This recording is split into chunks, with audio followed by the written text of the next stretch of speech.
So now moving on to the physical layout of the classroom. If you guys could turn to, actually it might already be there, page 9 at the very top about the physical layout of your classroom. And something that Catherine and I actually did before you guys came in, we sat in a lot of these seats that you are sitting in right now to make sure that you could see. So when we came in, these were they were rows like this, just old school rows. And we wanted that collaboration, that student voice, that choice. So it took us a minute. We had to actually think about, because we don't want anyone's back to us.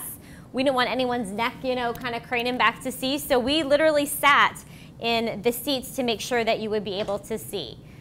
Now it was a little bit harder. These desks are quite long, so our student desks are not this way. We wouldn't normally want the group in the back to be so far, if we were teaching, our students, but to actually sit and make sure that those are seats that they can see from. We want everybody to have a good seat. Yes. Okay, so on that note, we want you guys to take about 2 minutes, discuss some things that work for you, or if you have never taught before, some things that you think might be helpful when planning for the physical layout of your classroom. Okay, so take about 2 minutes and talk in your groups about that. Set our timer.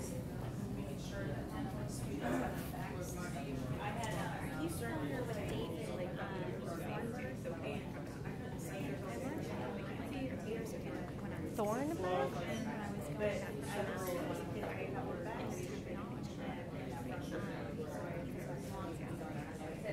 Okay, high five. All right, thank you.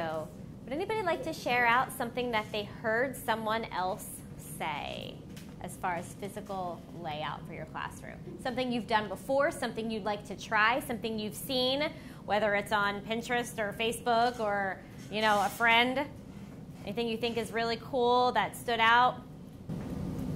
Making the reading area into more like a living room setting. Mm. A small lamp, and maybe some bean bags or something like that. Because Love that. They don't sit at a desk and read. I know I don't. No. I'm either across my bed or against pillows. So kids are more apt to want to do that. Love that. Great. Yeah. Anybody else?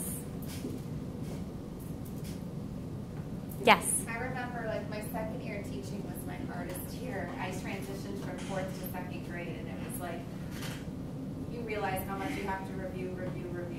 But I remember I had a friend come in and kind of give me some pointers, and she noticed that the desks were very close together. So when kids would get up, they would bump each other, and it was creating a lot of issues of kids not getting along. So that's something I always think about, is just really clear traffic patterns. Yeah. Because those tiny little things can cause issues that would never be there in the first place. Yeah. We did that this morning. We kind of sat in some areas, and they were like, do we have enough room to travel ourselves? And would you guys have enough room to travel?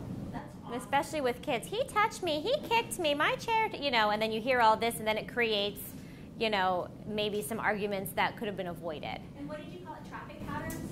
I'm not sure what I called it, but yeah, clear traffic flow, or yeah. I like that traffic patterns, right? Yeah. Yeah, well, I agree with that, and then how you sat in all the chairs, because I used to fret about it. I like having mine in groups of 4, and what do you do if you have the 5th child in a group, and then that group gets too large, or it's too much in the space and they can see? So I would constantly try angles, and if you pre-plan ahead of time when those things arise, then you have a place. So what we have to be flexible. We talked also about what do you do? You have students after you get to know them that need some other kind of seating. Maybe. I like it. Yes. Some special seating.